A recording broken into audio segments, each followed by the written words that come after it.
अस्सलाम वालेकुम। Sports floor के क्रिकेट स्पेशल के साथ मैं हूं दानिश अनीस। इससे पहले कि हम आज अपने एक्सपर्ट्स का तारुफ कराएं या कंटेंट की बात करें, पाकिस्तान समेत दुनिया भर में जहां जहां क्रिसमस सेलिब्रेट की जा रही है, स्पोर्ट्स फ्लोर की जानिब से we wish you all a very merry Christmas. उधर ऑस्ट्रेलिया में भी क्रिसमस सेलिब्रेशन जारी हैं और पाकिस्तानी क्रिकेटर्स ने भी अपना किरदार निभाया और ऑस्ट्रेलियन क्रिकेटर्स को और उनकी फैमिलीज़ को तोहफे तोहफ़े भी दिए। क्रिसमस ज़रूर ऑस्ट्रेलियन टीम सेलिब्रेट कर रही है, लेकिन मिरेकल की ज़रूरत पाकिस्तान टीम को है, क्योंकि पर टेस्ट में जो कुछ पाकिस्तान टीम के साथ हुआ उस पर दुनिया भर में चर्चा हुआ और हर तरफ ये बात की गई कि इतना नाकिस बॉलिंग स्क्वाड पाकिस्तान का शायद कभी नहीं देखा।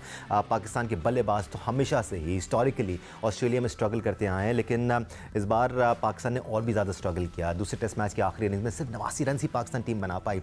इन इशूज़ पर मजीद बात करेंगे। दूसरे टेस्ट मैच के लिए प्लेइंग 11 का भी ऐलान कर दिया गया है, वो क्या है उस पर भी बात करेंगे। लेकिन उससे पहले अपने एक्सपर्ट से तारुफ कराते हैं। हमारे साथ टेस्ट क्रिकेटर सिकंदर बख्त मौजूद हैं और साथ साथ senior sports journalist Abdul Majid Bhatti भी हमारे साथ मौजूद है। भट्टी साहब, सबसे पहले मैं ज़रा आपसे प्लेइंग 11 पर बात कर लेता हूँ। 3 चेंजेस इस प्लेइंग 11 में की गई हैं। मीर हमज़ा अब टीम में आ गए हैं, हसन अली अब टीम में आ गए हैं और एक्सक्यूज़ मी और इसके साथ साथ साजिद खान को टीम में शामिल कर लिया गया है। मैं पूरे 11 के 11 प्लेयर्स का नाम एक बार फिर रिपीट कर देता हूँ। जी रिजवान भी हैं। इमामुल हक, अब्दुल्ला शफीक, शान मसूद, बाबर आजम, सऊद शकील, मोहम्मद रिजवान जो कि सरफराज की जगह आए हैं, सरफराज को रेस्ट कराया गया है, सलमान अली आगा, शाहीन शाह अफरीदी, हसन अली, मीर हमज़ा, आमिर जमाल, साजिद खान। साजिद खान भी जिस तरह टीम में आए हैं भट्टी साहब, थोड़ा सा कॉमेडी ऑफ एरर्स हो गया है ये कि हमारा जो मेन स्पिनर था वो इंजर्ड हो गया, नुमान अली अपेंडिसाइटिस का शिकार हैं, तो साजिद खान का कुर्रा निकला है।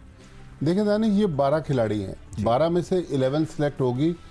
आज मेलबर्न में काफ़ी बारिश हुई है, कल भी बारिश की फोरकास्ट है। जो मेरी इत्तलात हैं, अभी तक जो टीम मैनेजमेंट का जहन है कि फिर 4 फास्ट बॉलरों के साथ जाएंगे और लग नहीं रहा कि साजिद खान को मौका मिलेगा अनटिल अनलेस के पिच कवर है उसके अंदर कोई ऐसी चीज़ हो तो कल स्पिनर को खिला लें। लेकिन सरफराज में थोड़ी सी मैं बात करना चाहूँगा। मोहम्मद रिजवान नो डाउट बड़ी एक्सेप्शनल परफॉर्मेंस है तीनों फॉर्मेट्स में, लेकिन बाज़ लोगों के लिए तो आपने क्राइटेरिया डिफरेंट रखे हुए हैं। उनको तो आप 8-8 मैच का रन दे देते हैं। सरफराज अहमद एक टेस्ट इनिंग्स में, लास्ट जो हमने इनिंग्स खेली पर्थ टेस्ट की सेकंड इनिंग्स, 89 रन पर पाकिस्तान की टीम आउट हुई। हमने 7 बैट्समैन खिलाए, 2 ऑलराउंडर्स खिलाए। तो अब सरफराज को अगर आपने स्केप गोट बनाना है तो मेरे ख्याल में आराम का लफ्ज़ तो शान मसूद कह रहे हैं, मेरे ख्याल में ड्रॉप किया गया है, तो एक टेस्ट के बाद मुनासिब नहीं। सिक्कू, जैसे भट्टी साहब कह रहे हैं, कुछ लोगों के लिए तो हमारे पास बहुत सब्र है। जैसे फ़हीम अशरफ का नाम हम शायद ना लें तो ज़्यादती होगी, क्योंकि आमिर जमाल वाहिद पॉजिटिव पॉइंट थे पहले टेस्ट मैच का। ये वो प्लेयर है जिसको आप नहीं खिला रहे थे, बिकॉज फ़हीम अशरफ को आप पिछले 2-2.5 साल से खिला रहे थे और बड़े वसूख से खिला रहे थे कि ये पाकिस्तान का बेहतरीन ऑलराउंडर है, और आमिर जमाल परफॉर्म किए जा रहे थे।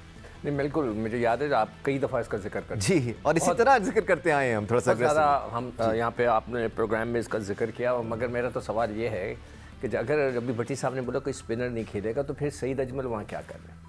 अच्छा, waste of money, waste of energy, he is there. एक और चीज़ आप इनकॉर्पोरेट कर लें अपने सवाल में, क्योंकि टाइम थोड़ा सा कम है।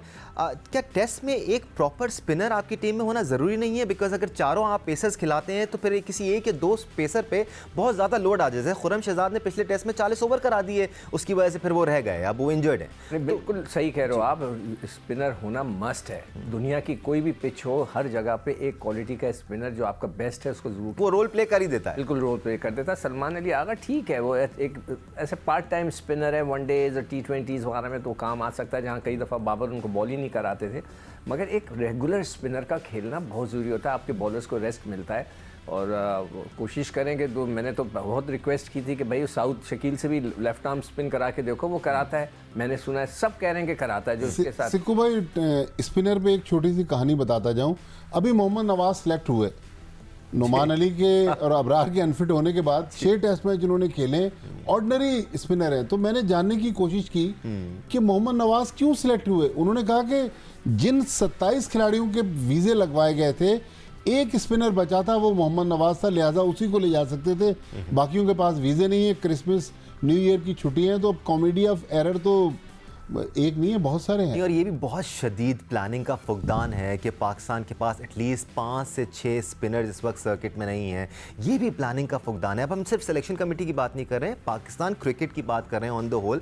पिछले 4-5 सालों में सिकंदर, इसका मतलब कोई प्लानिंग नहीं की गई कि ये आपके लिस्ट ए के प्लेयर्स हैं, ये आपके बैकअप प्लान के प्लेयर्स हैं, ये आपके सी प्लान के प्लेयर्स हैं। आपने ये तैयारी की नहीं है इसका? देखिए, हमारे जो नया पाकिस्तान बना था उन्होंने ऑस्ट्रेलिया का एक सिस्टम लेकर आए थे। काश वो पड़ोस का मुल्क का सिस्टम ले आते। उनके सारे तकरीबन 6 से 7 लड़के नए खेल रहे हैं। ना कोहली खेल रहा है, ना रोहित शर्मा खेल रहा है, ना पांड्या खेल रहे हैं। मतलब ये लड़के खेल ही नहीं रहे उनके। किसी ने नहीं बोला कि ये हमारी रेड लाइन है, इसको क्रॉस नहीं करे, सोचना भी मत। पता नहीं हमारे यहाँ क्या है। अब बाबर आजम साहब का मैं जिक्र कर रहा था, मैं आज डेटा निकाल रहा था कि पिछले 8 इनिंग में उनका 150 नहीं है टेस्ट क्रिकेट में। आखिरी 100 उन्होंने जो किया था वो 2022 में किया था, और अब ये पूरे साल में उनका कोई 50 नहीं है। हाईएस्ट स्कोर उनका 39 है। अब वो जो है कहते थे कि रेड लाइन इसको क्रॉस नहीं कर सकते आप, वहाँ पर दानिश, एक और बात कि हमारी फिटनेस का जो लेवल है प्लेयर्स का, शाहीन शाह अफरीदी इतने बुरे तरीके से अभी तक स्ट्रगल कर रहे हैं कि पाकिस्तान क्रिकेट बोर्ड को टीम मैनेजमेंट ने कहा है कि हमें कुछ लड़कों के वीज़े लगवा के रखें। तो एक स्पिनर, एक फास्ट बॉलर, एक बैट्समैन का वीज़ा लगवाने का इरादा है। लेकिन अगेन मसला वही है कि क्रिसमस और न्यू ईयर की वजह से एम्बेसीज बंद है, वीज़े नहीं लग पा रहे। और सिकंदर, ये बहुत बड़ा इशू है शाहीन शाह अफरीदी का। जब से नी इंजरी से वापस आए हैं वो बिल्कुल, उनकी पेस नज़र नहीं आ रही है, फिटनेस मसाइल नज़र आ रहे हैं। उसके साथ आपने उनको कैप्टन भी बना दिया है।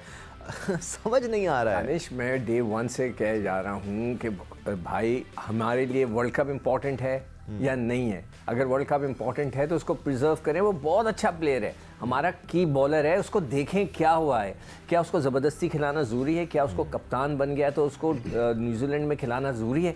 अगर उसमें कोई प्रॉब्लम है उसको होल्ड कर लें यार, बिल्कुल, उसको रिहैब करें, उसको तैयार करें वर्ल्ड कप के लिए, which is more important for us. तो मैं बार बार कह रहा हूँ, मगर हमारे तो पीसीबी का तो अल्लाह ही हाफिज़ है, माजरत के साथ। एक तो मसला फिटनेस का है और दूसरा मसला ये है कि हमारे स्टैंडर्ड्स बहुत ज़्यादा लो हो गए हैं। पिछले दिनों सऊद शकील का रिकॉर्ड भी या वायरल हुआ था कि उन्होंने मुतादिद इनिंग्स में रिकॉर्ड बना लिया है 20 से ज़ायद रन स्कोर करने का।